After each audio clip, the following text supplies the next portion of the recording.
Trouble sometimes comes in big and small packages. But how can physicist Ray Palmer, aka the Atom, hope to handle the idea of time itself becoming a hindrance? It's a pressing problem the tiny Titan faces when he comes up against a unique adversary by the name of Chronos, the Time Thief. Greetings and welcome to a densely packed and action-explosive episode of the DC Comics Silver and Bronze Age podcast. As per usual, I'm your congenial host Larry, and I'll be your intrepid guide as we delve into DC Comics' past, and together we'll thrill to the adventures of your favorite DC Comics superheroes. Today on the program we have the runner-up on the Twitter poll that was conducted a week ago, and the costumed adventurer featured today is the Atom. Now I'm looking forward to delving into this comic book on the program, so let's not waste any time. Let's get to it. On top, we have The Atom, number 3 from November of 1962. The story, called The Time Trap, was written by Gardner F. Fox. The interior art was drawn by Gil Kane. The inking chores were done by Murphy Anderson. Lettering was done by Gaspar Saladino, and the editor for the series was Julius Schwartz. The story starts with 3 people concerned with time. Firstly, Ray Palmer is worried he'll be late for his date with his sweetheart, young lawyer Jean Loring. Secondly, Jean Loring herself is concerned she won't be on time to meet Ray. And lastly, we have David Clinton, an ex-con obsessed with time and how to make it work for him to commit crimes. Setting up a clock shop as a front for creating his clock-inspired weaponry as a base of operations, Clinton creates the villainous persona of Chronos, the time thief, and embarks upon a crime spree in Ivytown using a series of clock-related weapons. By coincidence, Ray Palmer drops by the same clock shop owned by David Clinton to repair a thin wristwatch he gave to Jean. And admiring the collection of various clocks on display, mentions in passing an atomic clock at Ivytown University, where he works. At night, Chronos embarks upon his daring crime of stealing the atomic clock Ray Palmer mentioned, not knowing that the physicist was working at the university on that very night. Changing into the Atom, the Mighty Might tries to apprehend the wily time thief but falls short, allowing Chronos to make away with the atomic clock, and in the process, Chronos begins to suspect that Ray Palmer and the Atom are one and the same. Chronos also suspects that Ray Palmer has discovered his secret identity as well, so he plans to lay out a trap for the unwary scientist the next time he visits the clock shop. Ray does return and notices the exaggerated bruise Clinton doctored on his jaw. Returning to the shop as the Atom in order to retrieve the atomic clock, Ray Palmer is unaware of the sinister trap David Clinton has planned for him. Rendering him unconscious, Chronos imprisons the Mighty Might inside the face of a wristwatch and brings the seemingly helpless hero along with him to bear witness to another of Chronos' brazen thefts. The Atom takes advantage of the time thief's lack of knowledge about the extent of his shrinking powers, so he shrinks small enough to slip out of the small hole Chronos bore into the crystal face of the watch to taunt him, then changes back to Ray Palmer and confronts the villain, knocking him out and calling the police so that the criminal can be apprehended. While waiting for the police to arrive, Ray changes back to his costumed alter ego and slips back into the watch to thwart the wily time thief's plot to expose him. After David Clinton is taken into custody, the Atom speaks with the officers and gives credit to his alter ego, Ray Palmer, for the capture of Chronos. Wow, that's quite an exciting thrill ride for the Atom, huh, people? And think about this point for a moment. Ray Palmer's dual identity was almost exposed through happenstance. Yes, that's right. By simply entering that fateful clock shop owned by the villain of the story to repair his girlfriend's watch, Ray Palmer's burgeoning crime-fighting career as the Atom was almost put to an untimely end. Now, it was only a mere small handful of months ago that the young physicist gained his amazing shrinking powers and created his costumed persona to battle crime. Up until this point in the series, and following the 3 tryout issues in the Silver Age title showcase, the Atom primarily battled ordinary crooks and petty schemers, but his early adventures also ventured into the realms of science fiction, such as in his first appearance he encountered a tiny alien being exploited to do petty crime by an enterprising criminal. It's also worth noting that in his debut issue in his own series, the Atom tackled the bizarre other-dimensional menace Jason Woodrue, also known as the Plant Master, who would later go on in DC history to be known as the Floronic Man. The atom, number 3, is quite the significant entrance for the atom's greatest enemy, Chronos. In what I think is quite a novel departure from the norm for comics at that time, was that the villain of the story did not come by his plans for his major crime, the theft of the atomic clock, through strict planning, nor did he in turn know the potentially damning knowledge of the hero's true self. Think about it, folks. It was by sheer coincidence and not by deliberate preparation on David Clinton's part that he came upon his makeshift scheme to steal the atomic clock from Ivytown University, and also to fall upon what could have been the career-ending secret of the Atom's real identity. It was also by chance and the fact Chronos was unaware of the fullest extent of the Atom's powers and abilities that ultimately led to Chronos' downfall and his recapture by the police, thanks to quick thinking by Ray Palmer. I mean, talk about getting lucky by chance. Of course, that wouldn't be the end of David Clinton and his alter ego Chronos, and the villain would return to haunt the Mighty Might on countless occasions, as well as become a headache for other DC superheroes over the years. I just wanted to share a little personal anecdote before we head on to the events portion of the episode. Although I was a fan of comics as a child, and especially of DC Comics, enjoying the heroic adventures of Superman, Batman, The Flash, and the like, I think I can really relate to the Atom in a few ways, mainly because when I was growing up, I was small and slight, and due to my size, I was picked on by bullies at school. Yeah, we all know that, granted, yes, that was typical for all kids growing up. When I discovered the exploits of the Atom, I thought, this is a guy that I can really relate to. Here's a young man who can shrink to 6 inches and even smaller, and even at that minuscule stature, fight off bad guys while still retaining his normal full-size strength. Well, thank goodness I grew out of my smallness when I got older, and I learned over time not to give a tinker's curse about what others thought of me. It's those important lessons in life that continue to endure as I get older.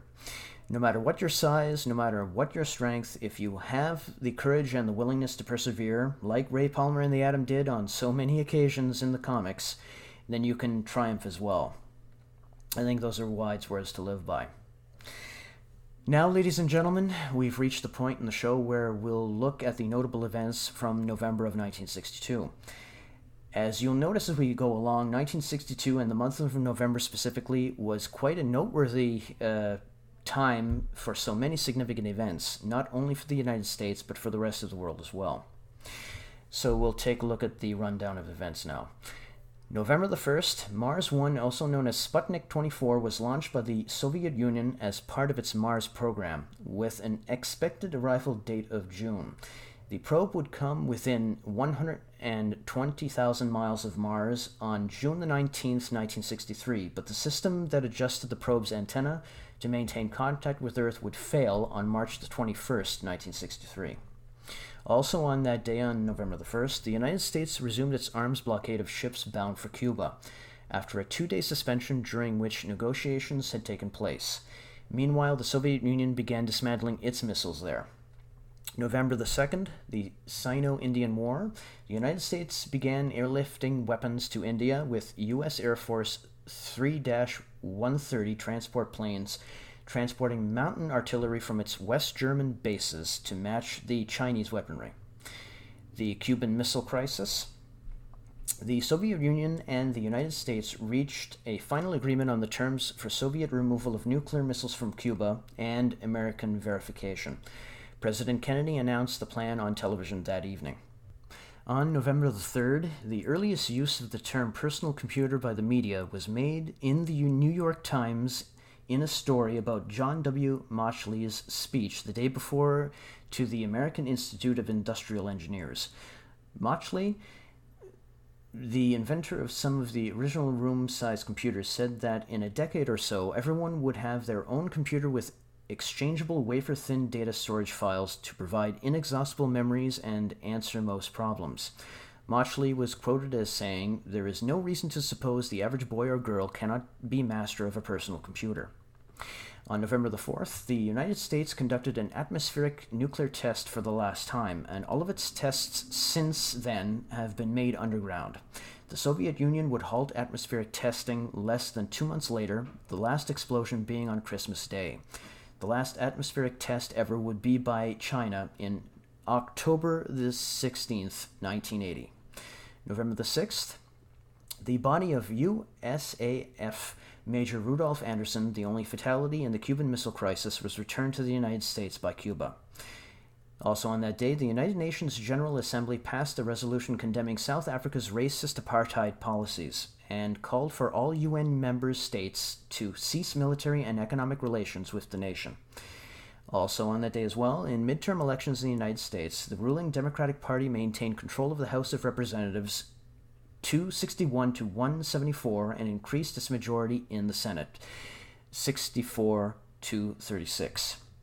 On November the 10th, the funeral service for Eleanor Roosevelt took place in St. James Episcopal Church in Hyde Park, New York. Sitting next to each other in the same pew were two former presidents of the United States, Harry S. Truman and Dwight D. Eisenhower, the current president, John F. Kennedy, and the next president after John F. Kennedy's assassination, Vice President Lyndon B. Johnson. Also on that day, on the 10th, U.S. President Kennedy signed Executive Order 11063, directing an end to discrimination in public housing that received any federal assistance.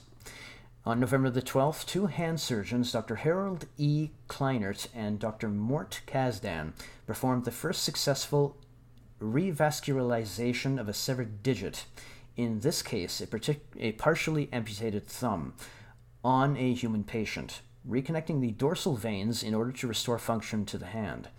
The procedure took place at the University of Louisville Hospital.